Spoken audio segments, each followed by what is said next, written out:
слова, которые должна была произнести Сауля Джанцелыковна, они касались благодарности всем участникам сегодняшнего мероприятия за то, что вы являетесь участниками и исполнителями всех решений, которые должны создать благоприятную образовательную среду. И если речь идет о модернизации образования и новом государственном стандарте, то, соответственно, перед нами всеми, как исполнителями, стоят новые требования. Для того, чтобы эти требования выполнить, необходимо со стороны государства, родителей, семьи, педагогов создать условия, которые позволят это выполнить правильно и легко.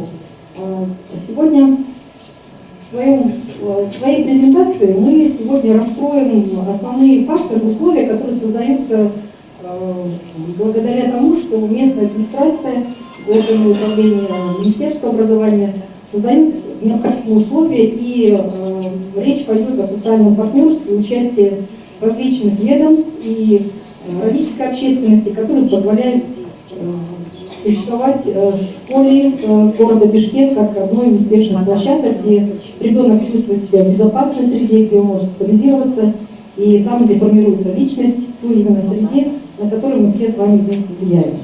Так коротко, основные направления. Самое главное – улучшение инфраструктуры, обеспечение материально-технической базы, работа по антитеррористической защищенности, противодействию терроризму и экстремизму, работа по обеспечению охраны образовательных организаций, профилактика правонарушений среди несовершеннолетних, дорожно-транспортных происшествий с участием детей, создание безопасного образовательного пространства, профилактика насилия в отношении детей, пожарная безопасность, электробезопасность, охрана труда, контроль санитарно-эпидемиологического состояния, обучение учащихся правилам безопасной жизнедеятельности и чрезвычайной ситуации работы с МЧС по предупреждению стихийных бедствий. С кем мы взаимодействуем? Государственный комитет национальной безопасности, Главное управление внутренних дел, Департамент здравоохранения, Управление дорожно-патрульной службы, Бишкекский центр укрепления здоровья, Управление соцразвития, культуры, Городской комитет по развитию спорта, Генштаб Кыргызской республики, Национальная гвардия, Центр Госдинадзора, Центр СФИК, Международный общественный фонд, инициатива Роза Тумбаева, Республиканский центр наркологии, охранное агентство, Центр помощи, Общество Красного Полумесяца, и можно продолжать этот список, потому что сама школа, как мы все сейчас понимаем, да, она зависит от каждого из нас, насколько успешный проект, насколько он жизнеспособен и насколько он будет влиять потом на качество образовательной среды. Самым первым пунктом мы обозвали обеспечение материально-технической базы и улучшение инфраструктуры. Коротко, управление образованием. 188 образовательных организаций в муниципальном городе Бишкек. Проектная мощность 76 935, обучается 157 тысяч. В связи с этим реализация каких-то постановлений, указов или законов для нас является не совсем простой задачей. 85 детских садов, 5 центров детского творчества, станция юных техников. В детских садах та же самая картина, переплотненная в 2 раза. Что делает мэрия и государство? Бюджет мэрии составляет более 7 миллиардов сом, и на образование отводится львиная доля. Если мы посмотрим на динамику финансирования сектора образования, мы увидим, что ежегодно с 2015 года отследим динамику, у нас идет увеличение бюджета, доли бюджетных средств на развитие образования. Смотрим, на какие статьи расходов у нас распределяются бюджетные средства. Основная львиная доля 57% по заработной плате, отчисления на социальный фонд, коммунальные услуги, ремонт и прочее. И вот где прочее мы должны поместить все свои потребности, которые ставит перед нами современная школа. Финансирование текущего и капитального ремонта, который создает необходимую физическую, успешную, комфортную образовательную среду для наших учащихся, идет у нас по возрастающей. 2017 год обозначен строительством 2 больших школ, и поэтому у нас отчисления из бюджета были на финансирование по статье капитальных вложений по титульному списку 267 миллионов, в этом году 128 миллионов, тоже были направлены на текущий ремонт. Мы запустили школы, которые давно были уже в аварийном состоянии, запустили школу, которая стояла несколько лет, 25-я школа, я сейчас покажу несколько фотографий. Материально-техническая база школы у нас построены давно, и школы физически изношенные, 60% школ имеют возраст старше 50 лет. Проектная мощность у нас увеличилась не намного, а количество детей, которые выросло с 2001 года, у нас увеличилось в 2 раза. Да? Так, сеть дошкольного и школьного образования. Есть программа мэрии города Бишкек, которая называется «Город благоприятных условий». В части создания хорошей инфраструктуры, благоприятных условий у нас проводится капитальный ремонт, строятся новые детские сады. И идет программа по возврату и перепрофилированию детских садов. С 2015 по 2018 год построено 8 школ, 5 детских садов. Завершается строительство очень важной школы Мразрудов, потому что у нас 48 жилмассивов, где построена 21 школа. И увеличение детей в жилмассивах с 26 тысяч в 2013 году, в 2015 году. В этом году у нас уже 46 тысяч детей, а школ построено только 5 за это время. В жилмассивах предусмотрены земельные участки, где запланировано строительство при наличии финансирования, количество школ для 8 школ, 8 жилмассивов и для 14 детских садов. В этом году у нас построена очень хорошая школа, красивая, новая, со всеми выполнением, я надеюсь, что всех требований стандарта 96-я в жилмассиве, другой. Если мы посмотрим по микроучастку, сколько детей должны были прийти в школу, сам микроучасток уже переполнен школу в 2 раза, и привлекательная мощность 950 детей, там пришло обучаться 2000 детей. 25-я школа, о которой я говорила, долго стояла у нас без ремонта, было принято очень грамотное решение, и сейчас эта школа является показательной школой, и она намерена использоваться как ресурсная площадка, на базе которой будет проходить повышение квалификации педагогии, потому что возможности этой школы позволяют ей проводить ежегодный директор ремонт, изыскивать средства, направлять ее на развитие этой школы. Безопасность школы, положение управления образованием и контрольно-пропускном режиме в образовательных организациях тоже связаны с требованием, которые сейчас ставит современный мир, да, это и проникновение на территорию посторонних лиц, обеспечение безопасности физической в первую очередь. Работа системы видеонаблюдения в школах, я сейчас покажу диаграмму, здесь тоже роль была социального партнерства, потому что изначально у нас самые первые видеокамеры были еще аналоговые, они сейчас работают в наших школах. И за последние 3 года усилиями местных властей и усилиями родительской общественности у нас 100% школ города Бишкек обеспечены видеонаблюдением. Работа службы безопасности у нас в 16 школах работает сторож, во всех остальных школах у нас привлекаются службы, охранные агентства. Сейчас мэрия города Бишкек тоже направлена работа на то, чтобы сделать единую какую-то сетку, для того, чтобы обеспечить единую целевую политику в привлечении охранных агентств. В 20 школах жилмассивах у нас идет продолжение проекта по системе контроля учета доступа при поддержке ЮНИСЕФ, реализует фонд «Будущее страны». У нас установлены турникеты и считыватели, которые позволяют выявлять причины непоявления детей. Здесь одна особенность, о которой мы всегда говорим, у нас очень много проектов, которые приходят для того, чтобы установить турникет в школе. И всегда говорится о том, что любая карточка турникета, когда считыватель подносится, у нас СМС-сообщение получает родитель. Ну, представьте себе любую школу, у нас 2-3 тысячи детей в каждой школе. Если каждый родитель, каждое утро будет получать СМС-сообщение. Разработчики этой программы, они предложили другой вариант. Здесь СМС-сообщение приходит только тогда, когда ребенок не пришел в школу. Если в течение 20 минут у нас не зафиксировано появление ребенка в школе, СМС-сообщение приходит родителю, и он начинает уже тогда предпринимать какие-то действия вместе со школой для того, чтобы предупредить какие-то происшествия. Да? Итак, по обеспечению безопасности. По всем школам 100% видеонаблюдение. Сейчас идет в инвестиционном портфеле мэрии города Бишкек, агентства развития города, разработан предложение, где мы хотели централизовать видеонаблюдение, для того, чтобы можно было из одной точки наблюдать и предупреждать какие-то правонарушения. Охранное агентство мы проговорили, и сторожа. Ну, сторож получает очень маленькую заработную плату, поэтому из общественного фонда идет доплата для того, чтобы обеспечить, ну, по возможности. Да, здесь присутствуют вот, преподаватели и заучи школ, специальных школ вспомогательных, там, где невозможно привлечь родительские средства, поэтому государство предусмотрено ставки для обеспечения охраны. По комплексной городской программе у нас была проведена работа. Почему комплексная, почему городская программа? Она утверждалась Бишкекским городским кенешем. И она действовала 15-17 год и очень успешно. Продолжалась 18 год, весь год обсуждали итоги этой программы. Сейчас в разработку программы 19-23. Здесь заложены 5 направлений, которые обеспечивают комплексную такую охрану и создание среды, в которой учащиеся будут реализовывать свои способности в безопасной среде. Духовно-нравственное патриотическое воспитание хотелось бы отметить год, который мы закончили 90-летием Чингиза Айтматова. Город Бишкек занял первое место по качеству и количеству мероприятий. Мы получили почетную грамоту от Национальной комиссии по государственному языку. Защита прав, законных интересов совершеннолетних здесь тоже проводится колоссальная работа. Я хотела бы отдельно спасибо сказать всем социальным педагогам, которые в школах отработали вот данную систему. Профилактика правонарушений, преступлений среди несовершеннолетних, профилактика алкоголизма, употребления наркотических веществ, табачных изделий. Здесь тоже есть проекты, здесь присутствуют директора школ, которые участвуют в рабочих группах, международных проектов. И поэтому отдельно благодарность служим. Пропаганда здорового образа жизни. Тоже будет несколько фотографий профилактики бродяжничества, попрошайничества среди несовершеннолетних. Эта часть была добавлена депутатами, когда мы обсуждали комплексную программу в 2015 году, потому что данный факт в городе Бишкеке и крупных городах имеет место быть. По количеству мероприятий 45 тысяч детей были вовлечены, 44 городских мероприятия были проведены.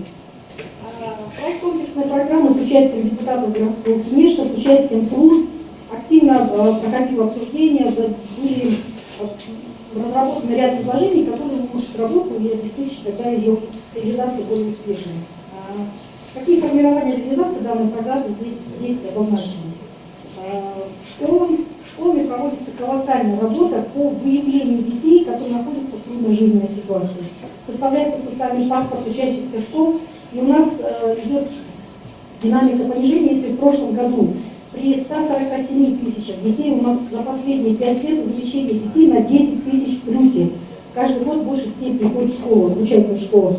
33 762, что составляет 21% от общего количества, у нас детки из социально защищенных семей. И здесь диаграмма немного нарушена, это дети мигрантов, это дети-сироты и дети...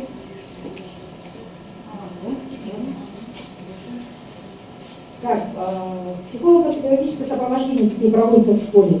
Составляются индивидуальные карты, тестирование, консилиумы, коррекционная работа с детьми и родителями, индивидуальная консультационная работа, тренинги, разработка информационных образовательных программ, направленных на обучение конструктивному поведению в кризисных ситуациях.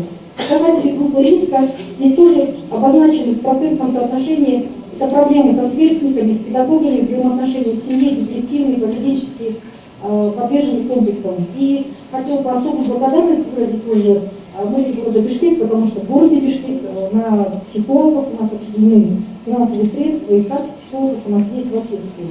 По защите законных прав и интересов несовершеннолетних здесь мне бы хотелось отметить как роль управления образования школ и роль мэрии.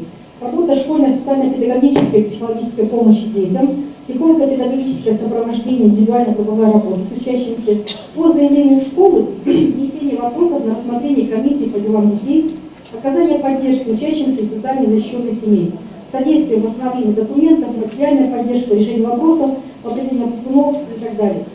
При районных администрациях созданы межведомственные социальные группы по обеспечению комплексного сопровождения несовершеннолетних, находящихся в конфликте законов. У нас работают ИДР во всех школах города Бишкек.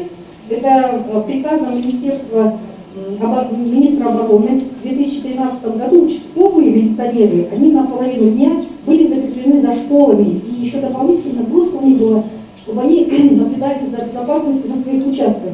В настоящее время это совсем другой контингент. У нас сейчас инспектор ИДР, это очень грамотный человек, который может найти подход, и все новые ребята, которые приходят, они понимают, что от директора школы, от социального педагога, психолога и инспектора ИДР и службы безопасности в комплексе будет и налажена работа по предупреждению правонарушений.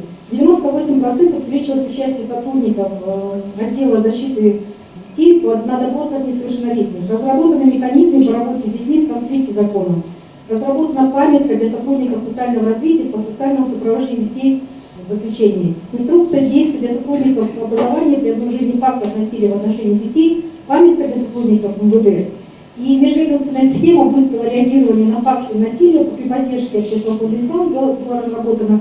И данная межведомственная схема определяет алгоритм действий при выявлении либо ребенка, попавшего в трудную ситуацию, либо при ЧП. Вот по итогам программы были проведены 44 городских мероприятия. Создание благоприятной, комфортной среды, где могла бы реализоваться здоровая личность ребенка, там, где он после того, как пришел в школу, почувствовал себя лидером, нужным государству и семье, и школе, проводятся массовые мероприятия. Почему эти мероприятия здесь перечислены с такого-то года? Значит, с этого года идет финансирование из городского бюджета. Фестиваль юных талантов у нас мы стали проводить в Национальной филармонии, городской конкурс «Юный друг милиции». конкурс по военно-прикладным видам спорта для старшеклассников. Здесь будет несколько фотографий, там, где участвует уже сам мэр, и он восхищен тем, что, оказывается, наши дети, которые работают в конкурсе RGB, они работают на протяжении всего года своими руками и показывают показатели лучше, чем новобранцы, которые приходят служить в армии. В 2017 году городской проект «Джаш-Коррект». «Джаш-Коррект» у нас набирает региональный масштаб, у нас приезжают дети из регионов для того, чтобы прийти в мэрию, с нашими лидерами пообщаться. Потом мы сопровождаем наших детей в Джигурту-Кенеш. Есть очень интересные моменты, когда в Джигурту-Кенеш идут парламентская сессия, и спикер говорит: добрый день, у нас сегодня в гостях лидеры, школьники из 2 районов, там Кеминской, допустим, Каталасской области, и все депутаты Джигурту-Кенеша встают и аплодируют нашим детям. Потом они проводят экскурсии, и даже дети, которые попадают впервые в город, они понимают, насколько важно принятие решений страновых, каких-то стратегических. И вся эта информация потом приходит в село, мы все знаем, кто приехал в город жить и работать. И с большим почетом к этим детям относятся, поэтому степень ответственности, наверное, этих детей она нужно сопровождать это очень долгое время. И потом наших детей городских мы привозим в Кемерово, в Талас, и там дети понимают, в каких условиях растут дети, и они играют в футбол, показывают какие-то там, участвуют в совместных мероприятиях. Я думаю, что этот проект наиболее удачный. Джаша Кулман среди команд лидеров школьных парламентов. Мы создали, у нас есть детские организации в каждой школе, все мы знаем, да, но у нас еще городской комитет лидеров. С 2015 года это 100 детей, которые активно участвуют в мероприятиях, проводимых в мэрии города, Бишкек, управление образования и какие-то другие площадок. Военно-спортивная игра «Джокер», посвященная Дню защитников Отечества, фестиваль масштабный ко Дню защиты детей и по школьной лиге. Школьная лига распоряжение мэрии была тоже создана, и управление физической культуры, они предполагали, что этот проект будет вовлечение в массовый вид детей, в массовый вид спорта, которые не занимаются профессиональным спортом. И проект это тоже очень удачный. Вот RGB, закрытие на базе Национальной гвардии, юный инспектор движения с участием наших полковников. День защиты детей мы сделали неформальный подход, и если раньше мы просто праздновали детский праздник филармонии и показывали им один концерт, то с 2017 года мы стали выводить на открытые площадки и задействовать дубовый парк. В этом году у нас были дубовый парк, 50 площадок были организованы, Кыргызский академический драматический театр, там были тоже постановки театрализованные, Кыргызская национальная филармония предоставила свою площадку, и кинотеатр Кыргызской НАСУ, где проходили тоже фильмы. Так, работа школьных парламентов. Вот, допустим, здесь по посещению Панфиловского школы-интерната, куда дети поехали, встреча 3 поколений как с народными артистами, с представителями правоохранительных органов, возложение цветов в мемориальный комплекс «Атаби», то есть абсолютно разноплановые мероприятия, которые предлагались самими детьми, ну и каким-то образом координировались с нами. Экскурсии в музей ГУВД, дежурной части ГУВД с участием детей организованные. Встреча школьников с династией милиционеров, когда мама, папа, бабушка работают в милиции. Открытый диалог. Участие лидеров школьных парламентов, городской прокуратуры, где задавались напрямую вопросы нашими детьми. Открытый диалог с представителями правоохранительных органов проходил в такой сессии жесткой, и дети задавали конкретные вопросы, требовали ответов от представителей правоохранительных органов. Встречи с известными спортсменами Кыргызстана, с Назаровым, боксером нашим, да, когда можно было посмотреть и спросить, каким образом он строил свою карьеру, сколько силами забил. Школьные спартакиады, жизнь без наркотиков. Совещание с участием прокуратуры города Бишкек, управления общественной безопасности, и последнее мероприятие, которое проводилось в рамках координационного совета с участием ЦМР и служб МЧС, там, где с директорами школ тоже ведется диалог по причинам и предупреждению безопасности. И вот на данном слайде сейчас разработка необходимых мер, которые должны приниматься со стороны государства, но по причине того, что правила дорожного движения не прошли, мы провели следующую работу. Мы создали в городе городской совет родителей и пригласили представителей 20 школ примерно для того, чтобы рассказать им о своей деятельности и послушать обратную связь, какие проблемы их интересуют. На данный момент у нас с начала года случилось несколько дорожных транспортных происшествий со смертельным исходом, и тема дорожной безопасности была одной из важных. После нескольких встреч и планирования работы мы спросили, по каким направлениям родители хотели бы проработать вместе с управлением образования и другими структурными подразделениями. Выяснилось 3 направления. В первую очередь наших родителей беспокоит безопасность наших детей. Во вторую очередь они готовы всячески поддерживать нашего педагога. И в третью очередь они бы хотели получать полную информацию из первых уст, которая проводится для того, чтобы решить все задачи. Задача была поставлена номер 1. В 2015 году были внесены изменения в Российской Федерации в правила дорожного движения, где всех родителей обязали ношить наклейки, светоотражающие эффекты на одежду, портфели, было выпущено большое количество. И оказывается, у нас тоже проводилась такая работа. У нас есть очень хорошее выступление представителей юридической академии, которое сравнивало количество детей, погибших при ДТП. У нас превышает количество воинов-афганцев, которые погибли во время войны афганской за 1 год. И необходимость применения конкретных мер не только со стороны государства, которые запрещают переходить в неположенном месте, но еще и ответственность родителей и какие-то новые возможности, которые открываются. Она тоже задала вопрос, каким образом мы могли бы внести изменения в постановление правительства, которые предполагают изменения в правила дорожного движения. И мы вместе с родителями разработали следующий алгоритм. У нас на управлении образования создан сайт, к которому прикреплены 199 страниц всех образовательных организаций вместе с РЦО. Если мы даем информацию о том, что существует вот такая возможность нашить светоотражающий эффект, вот конкретный пример, да, то тогда через группу WhatsApp для каждого родителя родительский комитет может эту информацию дать. Задача по государству нужно будет просто обеспечить на рынке необходимое количество этих светоотражающих эффектов. Вот такая работа проводилась в Российской Федерации. Были фотографии в полный рост детей при переходе, были вот такие брелоки, светоотражающие куртки. И когда мы объясняли родителям, что у нас, если ты одет в белую одежду, то на 17 метров ты как бы спасен, да, и можешь убежать там от надвигающейся опасности, то при наличии светоотражающего эффекта на 300 метров у нас светоотражатель работает. Да? Сегодня была заявлена пищевая безопасность, и мы с 2015 года выполняем функцию мониторинга обеспечения безопасного питания в школах и в детских садах. Здесь вот на данном сайте распределены обязанности, я просто коротко пройдусь. Мэрия города Бишкека за управление образования была методологией мониторинга и разработка меню. Районными администрациями совместно с РЦО проводится сейчас у нас государственные закупки, эта тема тоже будет сегодня решаться. И вот качество заявок от качества проведенных торгов будет зависеть от организации питания и набор тех поставщиков, которые осуществляют поставки продуктов питания. Рабочая комиссия со стороны родителей здесь тоже присутствует. И с 2015 года одна из первых школ города Бишкек очень удачно попала в проект, страновой проект, где участвует более 350 школ по реализации постановления правительства по организации горячего питания в школе. И 64-я школа у нас попала в проект, где финансирование изменения всей инфраструктуры шло из городского бюджета, а освещение пищеблока шло за счет ПО Института отраслевого питания. Данный проект, он вылился у нас в 3 раза больше затраты, чем предполагалось, потому что, оказывается, никогда за время независимости Кыргызской республики у нас средства финансирования на ремонт пищеблоков пока не отводились. Потому что основные затраты, как мы знаем, из городского бюджета идут на ремонт кровли и ремонт отопления. 5 миллионов 200 было затрачено. Здесь были средства и ВПО, и государственные. И в итоге капитальный ремонт пищеблока был проведен.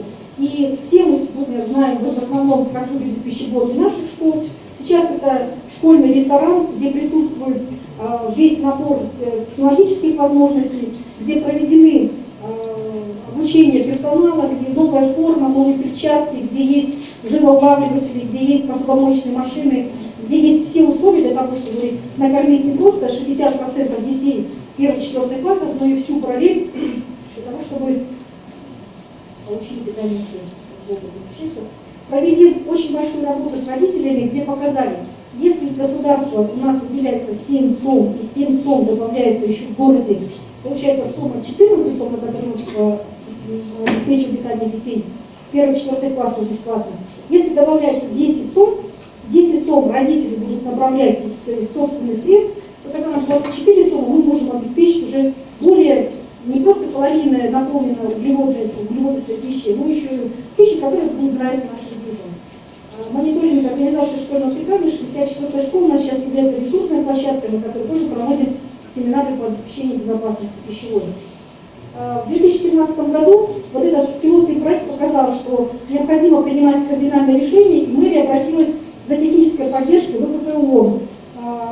Была проведена встреча на высоком уровне, страновой директор ВПП ООН, мэр города Бишкек принимает решение заключить соглашение на 5 лет, в рамках которого нужно было разработать дорожную карту, потому что все столовые города Бишкек были как бы готовочные, и раньше славянка готовила кушать, а потом довозили обеды и кормили наших детей. В настоящее время, после проведенной инвентаризации при помощи ВПП ООН, выяснилось, что у нас одинаковая модель питания, но не совсем возможно в школах, и поэтому необходимо разрабатывать вариативные модели питания. Были определены пилотные школы из расчета, что один район наиболее удачно будет контролировать со стороны Первомайской администрации, 8 школ, 9 зданий, и сейчас у нас за 2018 год были заложены средства из бюджета, 12 миллионов сом на ремонт пищеблоков, и сейчас на фотографии я вам покажу. 27-я школа была определена, вот это старая столовая, которая никогда не ремонтировалась, были под ноль, вот просто 100% снесены, сделал проведен ремонт, и сейчас, ну вот до такой степени, да, ремонт проводился пищеблока. В 27-й школе сейчас у нас очень уютная атмосфера, все дети счастливы, на 1 сентября было открытие, и мы сейчас ожидаем торжественное открытие с участием всех участников этого мероприятия. Ремонт 49-й школы, тоже школа очень старая, и школа была вот до такого состояния, как бы, да, очищена, сейчас это тоже школьный ресторан. Да, 41-я школа, очень маленький пищеблок, и мы надеемся, что в таких условиях дети будут получать пищу в более благоприятных условиях. Наша идея была, мы ее заявляли на предыдущей, да, что у нас специализирована школьная среда, именно использована площадка школьного ресторана. С Владимиром мы были в параллельных каких-то таких, наверное, мечтаниях. Он использовать хотел библиотечную среду, да? Мы приплюсовали здесь школьный ресторан. И в этом году у нас следующие 3 школы, очень большие школы. Школа номер 70, 19 и еще одна школа. У нас 3 школы тоже заявленные. Финансирование, мы надеемся, что в бюджете будет сохранено. И у нас постепенно с участием всех партнеров, которые могут изменить школьную среду, у нас будет меняться и даже такая область. Последний слайд. В сотрудничестве и проектной деятельности хотел бы поблагодарить ГИОН, потому что я специально не рассказала про 2 школы, которые тоже попали в проекты, которые благодарны, потому что там прошли изменения, не будут, да, обозначены. Ну и программный офис ООН, программа по предотвращению наркотиков, директор 45-й школы. И Бишкеки 3. Бишкеки 3 школы, понимаешь? Ну, ваши беды. Фонд защитников, прав, инициатив, и так далее. Всем спасибо за внимание и с Новым годом. Спасибо, что вы мне